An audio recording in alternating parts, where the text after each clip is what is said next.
Hi friends, നമുക്കൊന്നൊരു വായനയായാലോ?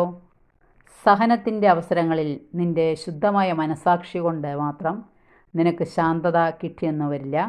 നിൻ്റെ മനസാക്ഷി നിന്നോട് പറയുന്നുണ്ട്, നീ ഒരു തെറ്റും ചെയ്തിട്ടില്ലല്ലോ. മനസാക്ഷി നിനക്ക് നല്ല ധൈര്യം തരുന്നുണ്ട്. പക്ഷേ ചില സാഹചര്യങ്ങളിൽ നിൻ്റെ മനസാക്ഷി തരുന്ന ധൈര്യവും ശാന്തതയും മാത്രം നിനക്ക് പോരാതെ വന്നേക്കാം. അതുകൊണ്ട് നീ യേശുക്രിസ്തുവിൽ പൂർണ്ണമായി ആശ്രയിക്കുക.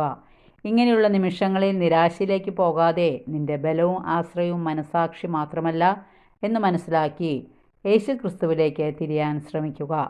ഇതുപോലെയുള്ള കഠിന സഹനങ്ങളിൽ കൂടി യേശുക്രിസ്തു കടന്നുപോയിട്ടുണ്ട് എന്ന കാര്യവും നീ ഓർക്കുക.